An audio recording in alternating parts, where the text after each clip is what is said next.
Welcome, everyone. Let me give participants a couple of more minutes before we get started here, but welcome.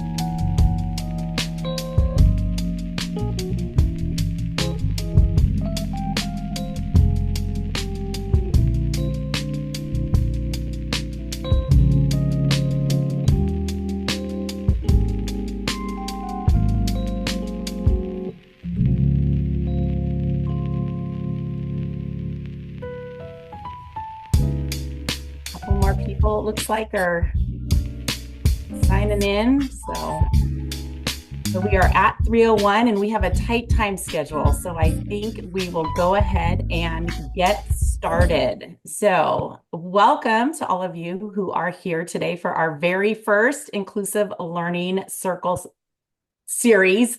I guess it's the first one. So welcome. Today we are really excited to be talking about AAC. And our topic today is going to be AAC in preschool. And we're excited you're all here with us. We wanted to introduce ourselves really quickly. We are a small but mighty team here in Placer County. This is our open access lead team, and we have our two coordinators, Leah Padilla and Lori Balsano Wright, who are here today, as well as our other two content lead specialists, Jill McCann and Emily Desjardins. And I am Jennifer Wright, and I am the AAC content lead, and I will be hosting this first part and then turning it over to my wonderful colleagues that are going to be taking us through the rest of the time today. I see somebody has raised their hand. I don't know that I can address that, but hopefully Leah and Lori can adjust that or can address that. All right, well, really quickly, I want to just let you know, if you're not aware, what open access is all about. And we are one of the statewide special education resource leads within the statewide system of support. And open access is grounded in the foundational belief that with access to quality instruction, all students can engage, actively participate, and learn with inclusive settings. And what makes our open access project unique within the statewide system of support is that we highlight the importance of learning and participation for all through universal design for learning, assistive technology for educational productivity, and augmentative and alternative communication.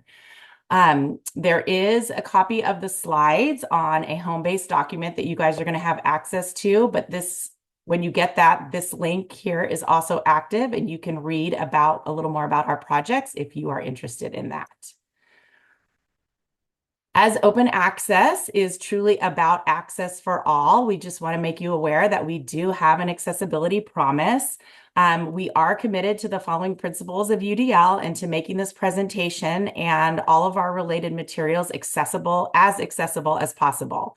So a few of the strategies that we have used today include simple backgrounds with high contrast text, digital and print materials available to you as participants.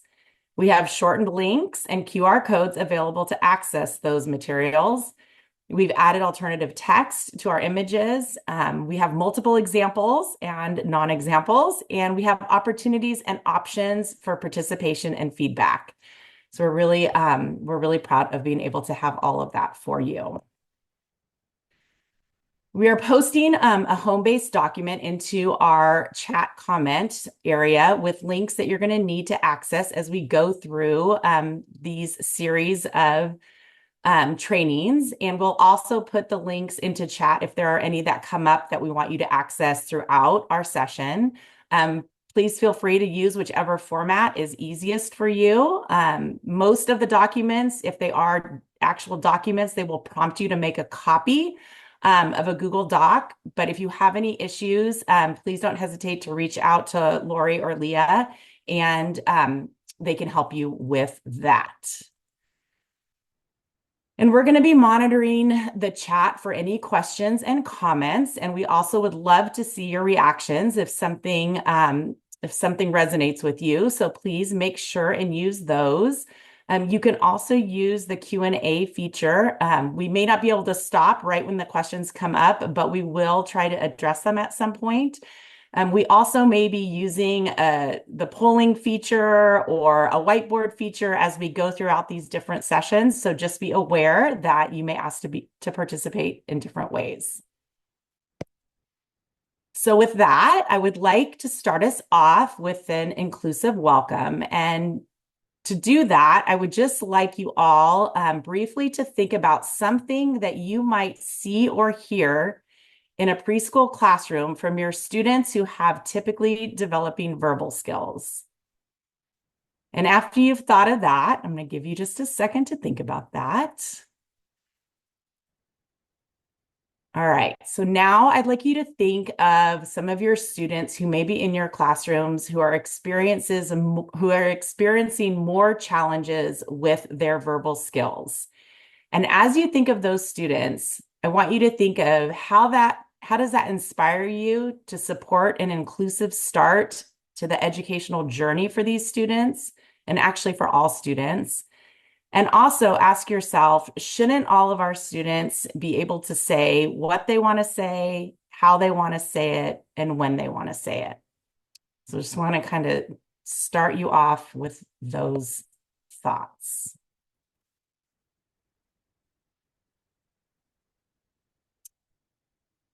All right. Well, then we are ready to jump in with our panelists. I have three panelists here today with me. They are three of the amazing statewide AAC regional leads from across the state of California. And I am going to go ahead and let them introduce themselves and turn it over to them. So Lisa, take it away. Hi, everybody. So we are so glad to be here with you today to discuss AAC and preschool.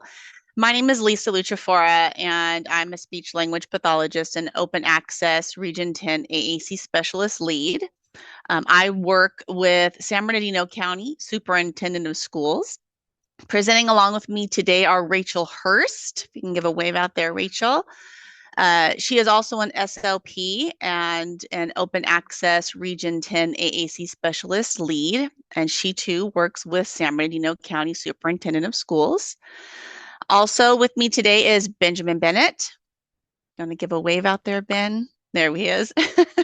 Who is also an SOP and an open access Region 9 AAC specialist lead, and he works with San Diego County North Inland SELPA. Okay. So let's give you just a little bit of information about the topics we will be covering today. We will start with discussing the when of AAC. When is the best time to introduce AAC to an individual? At what age? And then we will move into discussing AAC strategies. And we will wrap up with discussing successes and challenges of implementing AAC in the preschool setting.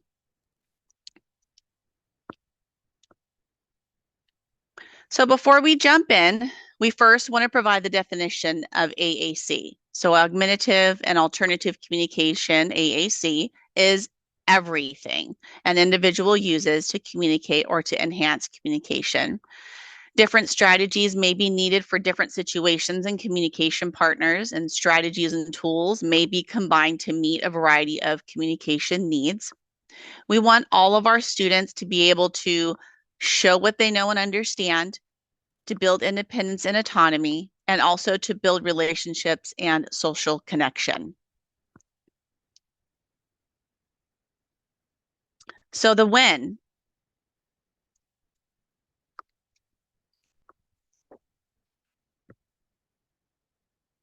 Let's get started with this question. So ask yourself, how early should I introduce AAC?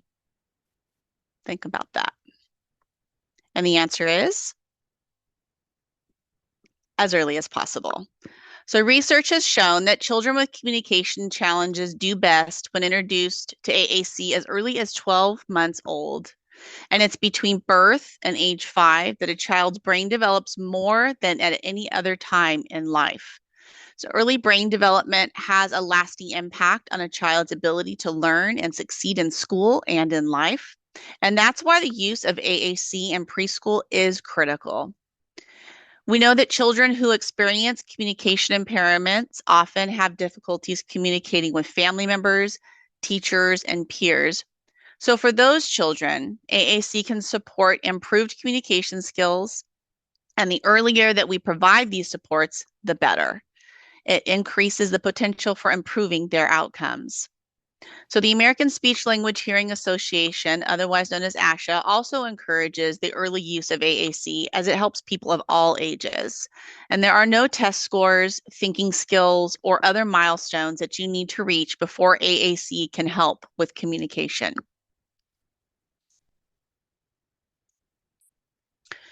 So for young children, it is recommended that teachers facilitate language development by providing augmented communication input, as well as opportunities to communicate using AAC, fostering both the receptive and expressive communication. Modeling the use of AAC in the classroom is an important component in supporting student growth in both the language that they understand and the language that they use. And this is something that should be supported all day long. So we all know that preschoolers may often present with some behavior challenges. So the use of AAC can help reduce frustration and support communication. So when they become frustrated, we might use behavior visuals to redirect them. And also they may use a form of AAC, such as a sign, a gesture, a picture symbol to express an emotion or a need that they may not be able to communicate verbally. Use of AAC can also support engagement during whole group activities for students to engage with others. So context-specific communication boards or core vocabulary boards can be used to support communication within structured activities and also to increase in students' engagement with peers by commenting, asking questions, answering questions, greeting, and so on. So AAC can support early literacy skills development as well. So pairing a gesture and or picture with a written word can support a student's understanding, processing, and memory.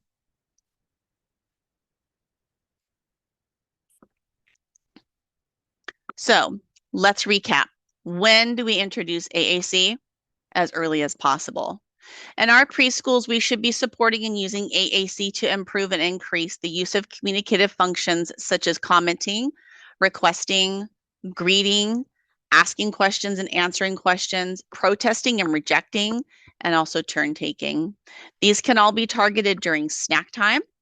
They can be targeted during playtime, while reading, during large, small, and individual instruction, and then also during those itinerant service times, such as OT, PT, AP, and of course, speech therapy.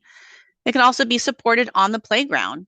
So the picture that you see on the bottom left-hand side of the slide is a rendering of the communication boards that are being delivered and installed on our preschool playgrounds at SBCSS. So that's kind of an example of what we're starting to use on our playgrounds, and they are large, full-size installments that we're going to be putting on there. So that's just an example.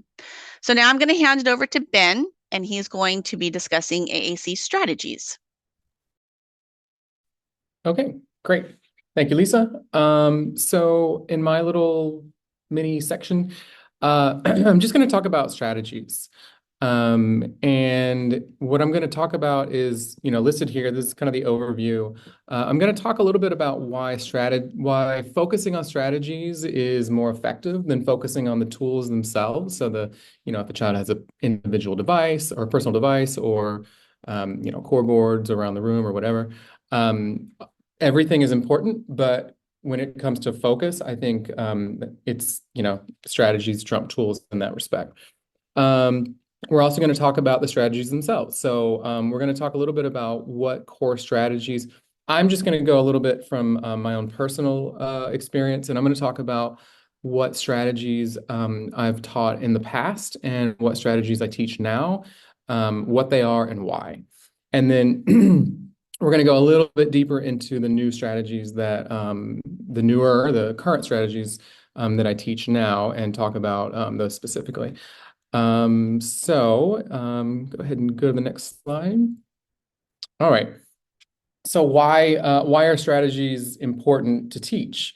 Well, I mean, this is the research. This is, part of the research, but the reason that partner training and strategies would make more sense than tools is really that I'm not going to read this to you, but essentially it's a lot of it is about time, right? Strategy instruction really helps partners modify their interaction strategies in a short amount of time. Doesn't take long to do these. The second reason is that we spend so much time with the communication partners that we really want to make sure that part of that is partner training. And then the last reason, according to the research, is that partner instruction really should be viewed as an essential part of AAC delivery, whether that's assessment, intervention, implementation, whatever. So it's not just that, we go in there and we work with the child in therapy, or we, as maybe a specialist might provide a device and move away. We really, partner instruction really is an integral part of that whole process. So essentially, for strategies, there's no constant upkeep for the next iteration of the strategy, right? It's pretty much the same throughout. Whereas tools, they change a lot. But more importantly, is strategies are another example of universal design, right? Like I said, they're constant, they don't change, whereas tools are constantly moving. So let's talk about just, I know a lot of you are probably very, very well familiar with universal design. For those of you who might not be, let's just go to the next slide and talk just slightly about what that is. Some examples of universal design are things like curb cuts up here on the top left corner, subtitles, automatic doors, and handles for levers, rather, for door handles. So these, just like strategies, these are all universal, and they can be used with individuals of all ages and all abilities. So if you're going to teach strategies to a particular teacher, it might actually be very, very useful for another teacher who may not have a minimally or nonverbal child in their class. These are good things to teach overall. There's no constant upkeep, and really they're so easy that anybody can do them. So that's a huge plus as well. So moving on. Right. So, in the past, the top 3 strategies that were taught in my district were these. So, aided language modeling, expectant pausing or wait time, and descriptive teaching. So for anyone who's not familiar with any of these, I'll just give a really brief description of what they all are. Aided language modeling is pointing to the symbols as you say the word. I presume most of you are familiar with that. If you're not, then that's basic in a nutshell what it is. Wait time is giving children an extended period for the processing of that information, often up to 10, 30, 60 seconds. It can be really long. And then descriptive teaching is something that was really popularized by Gail Van Tattenhove, which is basically using core vocabulary to talk about anything. So, for example, if there's a science lesson and you're talking about Earth, you could say big place all live on, right? Instead of just Earth, right? Because going to Earth in a communication device might take, I don't know, 4, 8 hits to find it. Whereas those core vocabulary are usually pretty easily accessible. Those are the ones that I used to teach for different reasons. Aided language modeling, definitely hugely beneficial. Wait time, pretty impactful as well. And then descriptive teaching was a really nice segue from the core vocabulary that I really integrated throughout our district. So moving on, what we'll talk about though is after a lot of successes and failures, the three strategies that I now teach are a little bit different. Well, they're quite a bit different. So before I describe what they are, I want to briefly discuss why I chose each one of these. So the previous three strategies was kind of based on, just anecdotal, observation and, looking around at, who was doing what and what was needed throughout the district. But for these three, I really took a survey, both a visual survey as well as an actual survey. And I started to really take a hard look at some of the holes in the district's AAC implementation. So firstly, like most districts, having personal devices out and core boards and symbols available in the classrooms just was not universal. I didn't see it everywhere all the time.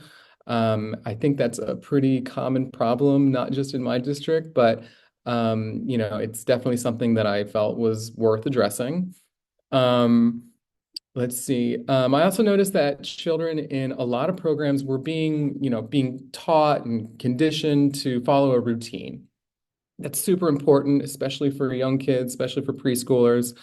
However, there wasn't a lot of communicative interaction based on that fact.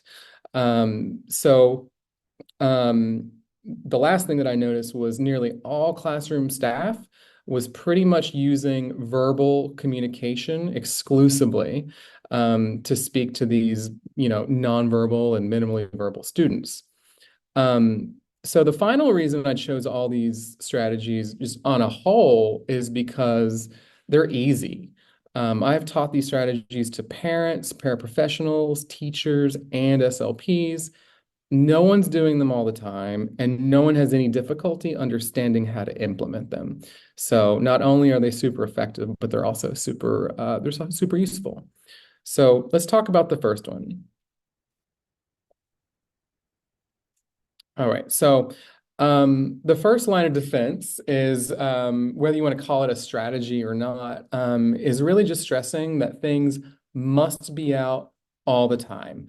And it's intentionally redundant. I know always available all the time is pretty much the same thing, but it's like that for a reason, just as kind of a, please, please, please don't forget to do this. When I teach these strategies, I really focus on three things. I focus on the what, so I give a brief description of what it is.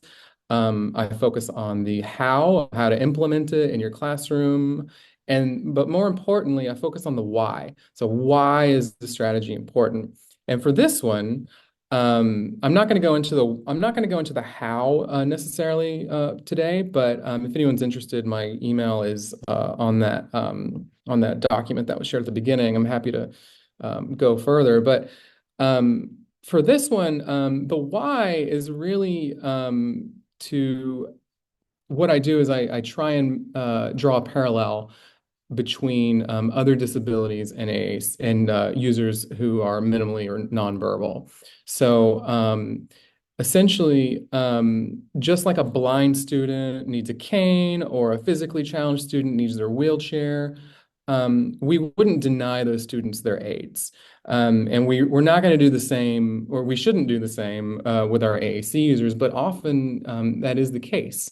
And so I think when you draw that parallel and you say, well, this is a disability that needs a support. And you're not going to take a child's hearing aid away just because they're at recess and they might drop it. Or because you're not going to take a child's cane away because they're visually impaired and it's straight enough. They can manage. So I like to draw that parallel to make sure that people really see it for what it is. So that's the first strategy that I look at. The second strategy is meaningful choices. And so a lot of classroom staff, they're offering choices, no doubt. But what I do when I teach the strategy is I go through the various choice types, and I help them realize how open-ended choices and providing a way out is always going to result in more communication, but go into the why, more independence. So that usually, helps a lot with the buy-in because every parent and every staff member wants their students or children to be more independent. And so for this strategy, I just kind of go through the continuum of anywhere from forced choices all the way up to just open-ended choices where you have no idea what the answer is going to be. I talk about within that continuum what's more meaningful for the children. And so for the final one, I talk about modeling, so aided language modeling, which is, like I said before, pointing to pictures as you speak. But I also make sure and put without expectations right there from the beginning. And this is something that's kind of gathered steam in the past several years, is that without expectations piece. But I feel like it's something I used to teach as kind of a supplement to the modeling portion. But now I really feel like it's integral and really needs to be part of it. It's really not just about modeling, but it's more about exposing children to the act of visual communication. And so on this point, what I try and do is I make sure that the trainee draws another parallel to an infant's communication abilities. And so we don't expect a 6-month-old to speak for another 6 months. But that doesn't stop us from speaking to them. And so the same way that we do that, we want to make sure that they understand that this is a different mode of communication and we just need to expose, expose, expose.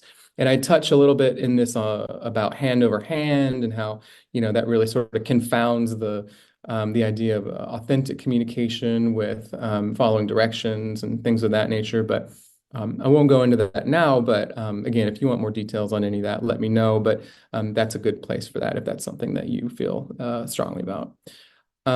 So just as a recap, what strategies are the best to teach? I think it's whatever you want. These are the ones that I teach. And, maybe that'll change in the next few years. I have no clue. But I found these three to be particularly effective now. And I think at the end of the day, it's not about which strategies that are good to teach the communication partners, but when, right? When to teach the strategies, which is right away. Because I think that if, what often we think of when we think of, communication partner training is a lesson on how to navigate Perlo Quota Go or, how to set up a core board. But at the end of the day, it's really more about working with the children themselves. Students or tools rather can be taught pretty quickly, and there's a YouTube video for just about everything out there, which I often refer to communication partners too. I'll give them links and I'll say, feel free to look at that.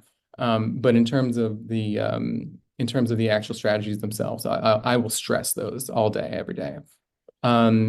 So thank you, everyone. I'm going to hand it over to Rachel, and she's going to discuss some of the challenges and successes that we've had. Hello, yes, I will be talking about just some different challenges and successes related to AAC and preschool, as well as just sharing some resources with you guys. Okay, so AAC in the preschool setting does come with some unique challenges, and here are a couple that I have observed. So sometimes AAC devices can be abandoned or go unused with either the classroom or the home environment. And when this happens, it does break my heart since a lot of time goes into matching the students with these kinds of devices. So I found that often this issue can be addressed through additional parent or staff training or collaborative team meetings. Another thing that can be a challenge sometimes is that it's important to gain buy-in from both the parents and the classroom staff, since AAC is a shared responsibility among IEP team members. So if the team is involved in providing input with us, that kind of thing, it's more likely to be successful. And then sometimes students present with challenging behaviors that make AAC implementation difficult. And it's crucial to work together as a team also for things like that. So you could collaborate with your school psychologist, talk to your speech language pathologist, or AAC specialist or implementer, just to work out maybe some different things that you need to do. Maybe the fix could just be a simple tweak in adding additional vocabulary, or just changing around some settings on the AAC device. So you never know. But collaboration can sometimes help us get unstuck. The next thing that can be a challenge sometimes is that it's difficult to find time in our busy schedules for AAC implementation. Honestly, making those communication visuals, the books, programming devices, doing assessments, all of this takes a significant amount of time. So I encourage you to advocate to your administrators for the time that you need in order to best serve your students. And if any administrators are here today, I just want to thank you for taking the time to learn more about AAC. We need your support. And then one of our final challenges that we're going to talk about today is training. Successful implementation of AAC requires lots and lots and lots of training. SLPs need to feel equipped to do those kinds of assessments. Classroom staff and parents need to know how to use AAC tools in order to model for students. And then I'd say open access has been crucial in helping a lot of us here learn more about AAC. So I encourage all of you to continue to seek out opportunities to learn more. Okay, we can go ahead and move on. So I can't talk about the challenges related to AAC without also talking to you about some of the successes that we've had as well. So here's just a couple observations that I have made when implementing AAC with my students. So oftentimes when a new tool is introduced, such as a core board or a communication app, I have seen some growth in the students' spontaneous utterances or their verbal speech. This is always exciting when this occurs. I know that not every student responds this way, but research does support that this really can help. So I think that that's really motivating when we see that happen. I've also found that it is helpful to emphasize a couple of core words at a time with my students and then build out from there. I've taken the same approach with some of my autism classes. So snack time and circle time are great places to just begin introducing AAC, because these are just rich with so many communication opportunities. One thing that we've done in my classes are like a core board, and then we've taken a core board and we've attached like fringe vocabulary to the bottom of it. So if it's snack time, then we'll have some pictures of the snacks that they typically request for, but then they have their core board also there to access that language too. And then another area of success has been just pushing group lessons focused on AAC. So often I'll choose 2 or 3 core words to focus on, and we'll do stories, and I'll model those core words as we go through those stories on large, large big papers, and the symbol will be blown up really big. I'll walk around the classroom, I'll show the symbol, so the kids are really getting that exposure to the symbols, so they can draw those connections and make those understanding. Let's see, we also have really big core word posters that we've been trying to hang up in a lot of the classrooms. And something also that I've recently been doing is setting my teachers' lock screens on their smart boards as core word boards. So that way they're always just up there, they're on display, even when they're not doing something with their core board, it's there. So they can just walk up and it's easily accessible to them. And then let's see here. Availability of tools is also just sometimes a roadblock. for successful AAC implementation, but my AAC team has focused on building up a really robust lending library full of iPads with communication apps, communication books, switches, and even mounts. And this just did not happen overnight at all. This took nearly 3 years for us to build up, but it's made a huge difference for our students. And I would encourage you to also, if you are in that place, start just ordering those things and taking those baby steps to build something like that up.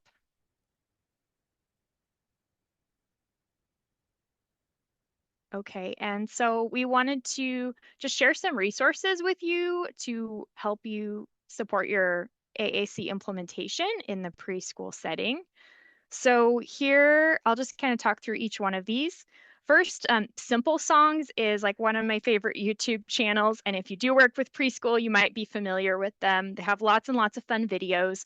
Not all of them are necessarily adaptable to the core words, but you just have to go through. There definitely are a couple of them where you just have to look and find the right ones that you're going to be able to model the words that you're looking for.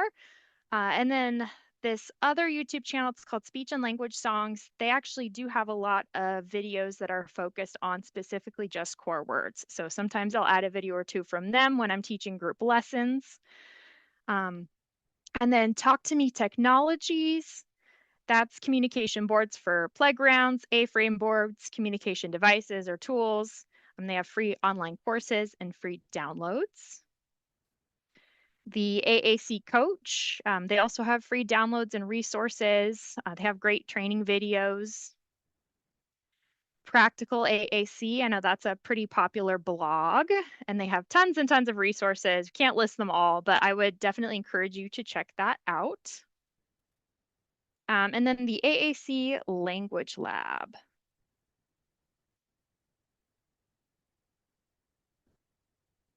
All right. So those are a couple of resources you guys can kind of think about. I also wanted to ask all of you too, if you have resources that you feel like you would like to share with the group, please put them in the chat so we can add them to our document.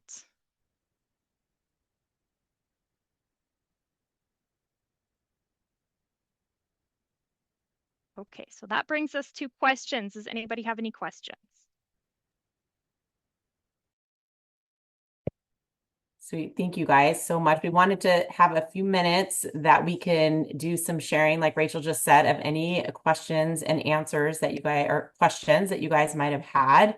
And hopefully you will add some things to the chat if you have resources that you love. And that way we can add them like to that home-based document and we can share them out with everyone.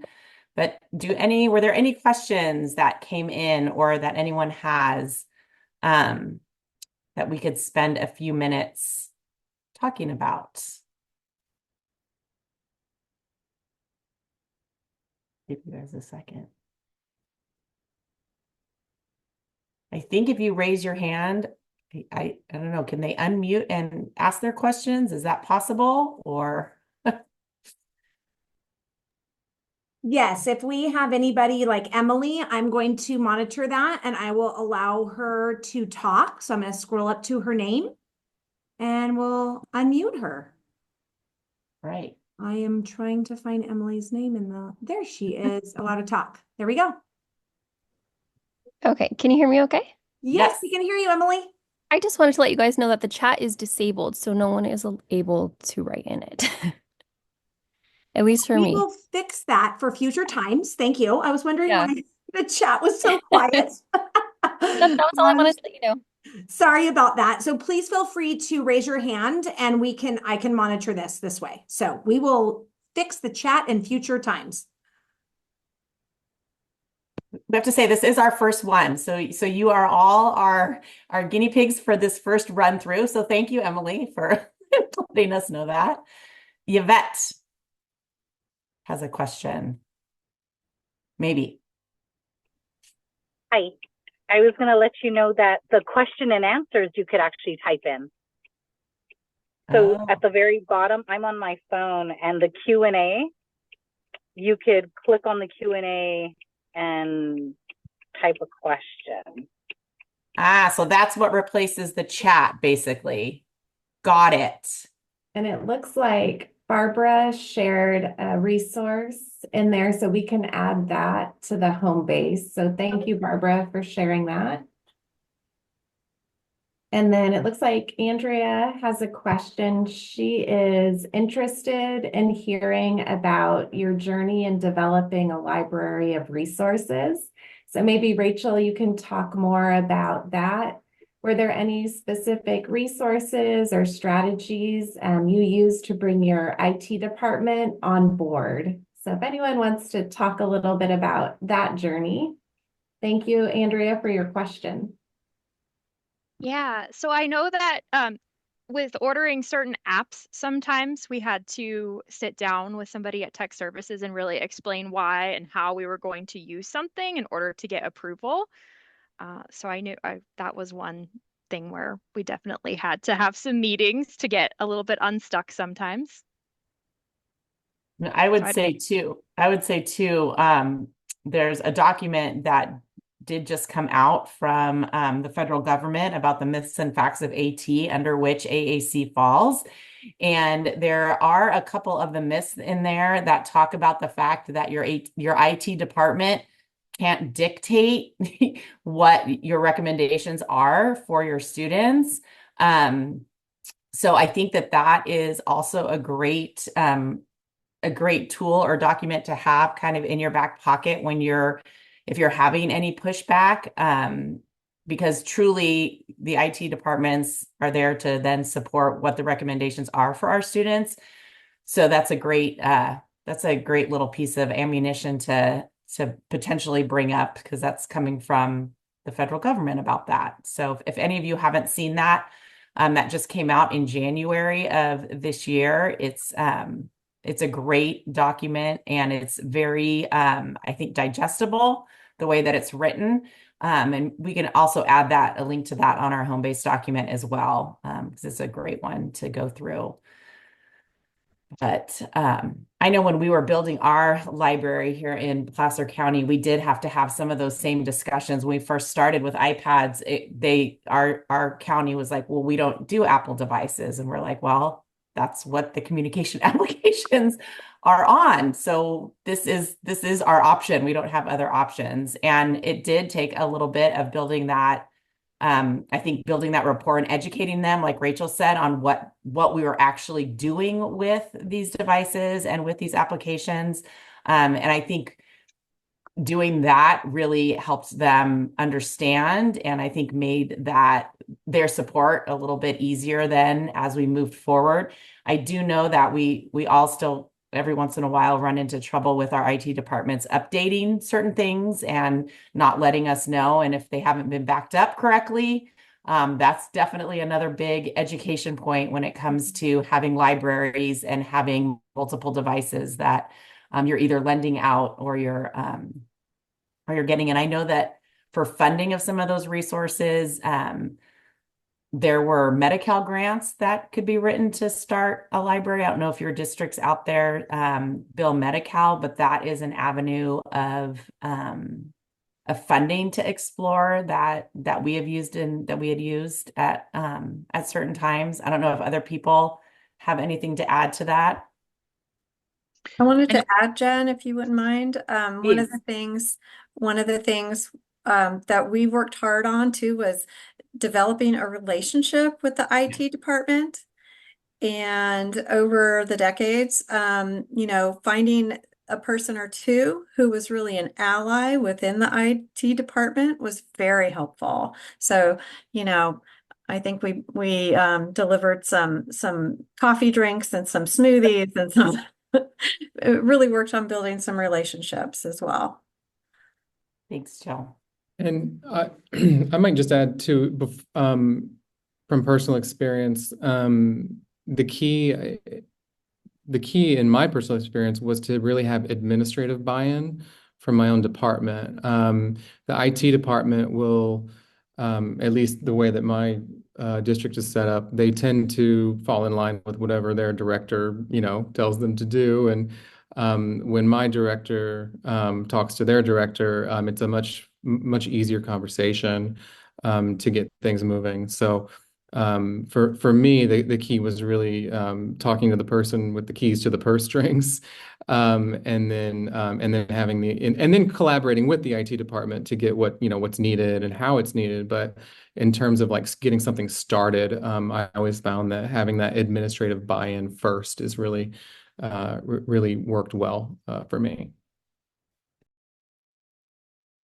All right, well, now that we know that the Q&A kind of works as a chat function in this format, if any of you had additional resources that you wanted to throw in there, we would love to be able to add to our list.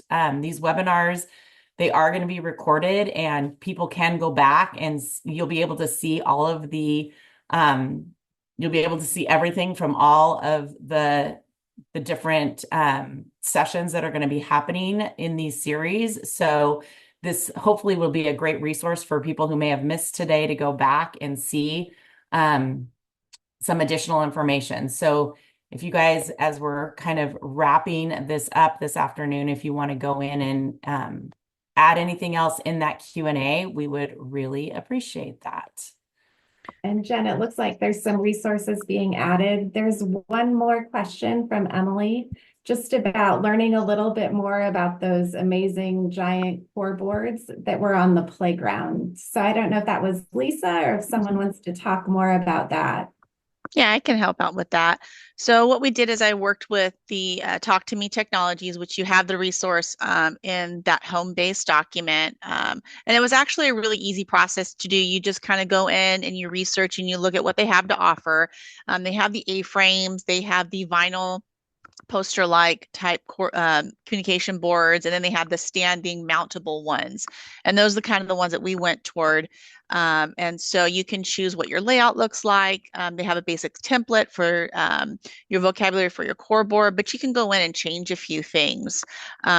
And so like for ours in particular, there was an icon for home. Well, it's the preschool playground, so we don't want them requesting to go home because we wouldn't be able to honor that.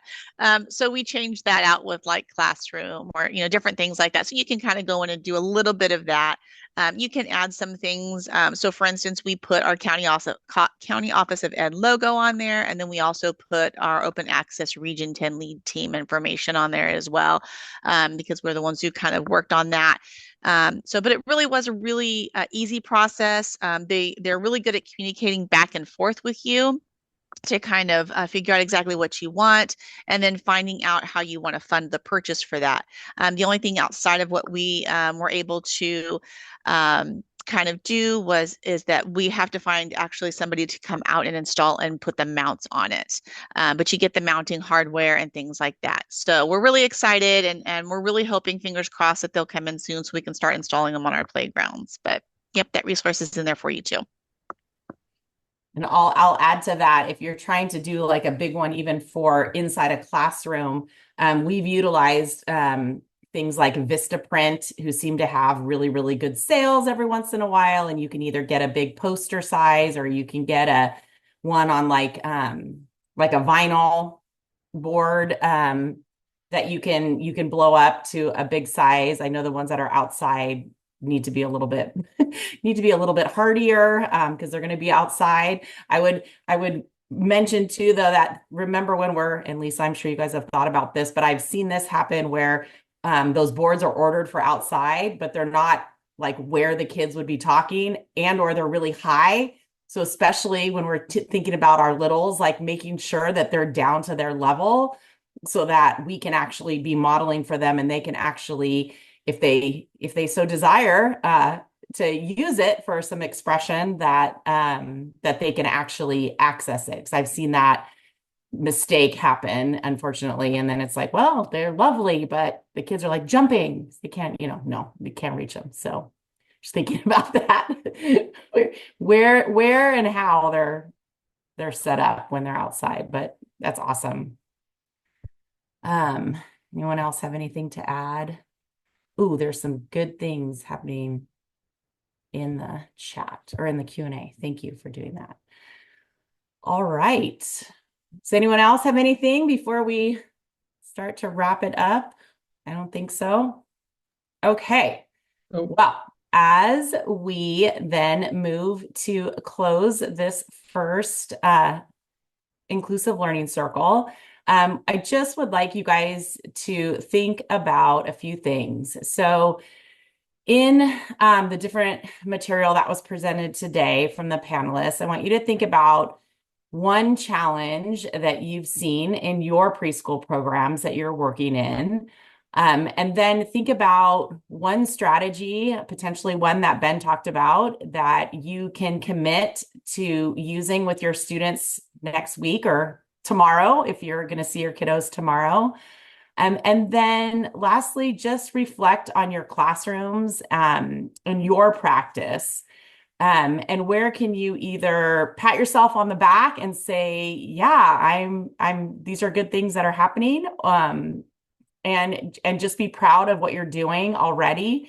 And if there's something that you're thinking, wow, maybe I need to kick myself a little bit, well, then think of one of those strategies that you can go back and use tomorrow, and really continue to support your students as they're developing their language and speech at the same time.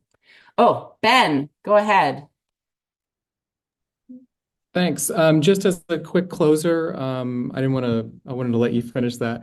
I just wanted to send a quick plug for CASHA, the Convergence conference coming up in the spring. I say coming up, but in the spring. I know there's a lot of really talented and experienced people in here, and I'm on the board of directors this year, and I think that I know there's a really, really dire need for presentations right now, and the deadline is coming up.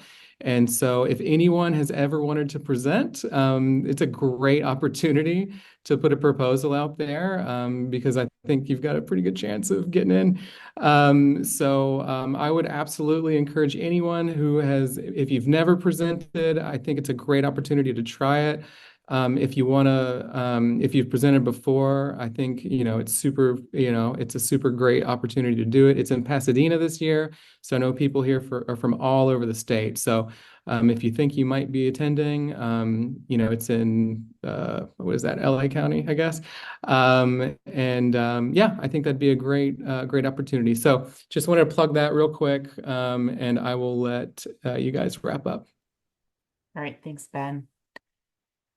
Okay, so just moving forward then, we would love it if you could use either that QR code or the tiny URL, or grab it out of the chat, and just do a quick little survey for us. Again, this is our first of this series, and so we're excited to have made it to the end, but also we would love your feedback, and so that we can, see what we can do better as we move forward through the next offerings. So save the date. The next one is going to be in October, and then there's also one in November. They're all, again, going to be from 3 to 4. And if you register with the flyer, you are registering for the whole entire, every series, every offering. Obviously, not everybody is going to be at every single one based on your interests. But if you do see something that's of interest to you, please definitely plan to join us. And we would love to grow this learning circle. So thank you very much. I want to say a huge thank you to Ben and Lisa and Rachel for presenting today on preschool in AAC. And I appreciate your time as well as your knowledge. So thank you very much. And if anybody wants to connect with us, these are all of our socials, so feel free to follow us. We do put out different Motivation Mondays and Tip Tuesdays, and we're having a lot of fun with that. So make sure you're following us. And if you have anything else that you'd like to add, please or if you have any questions, please reach out to us. And Thank you again for joining us today.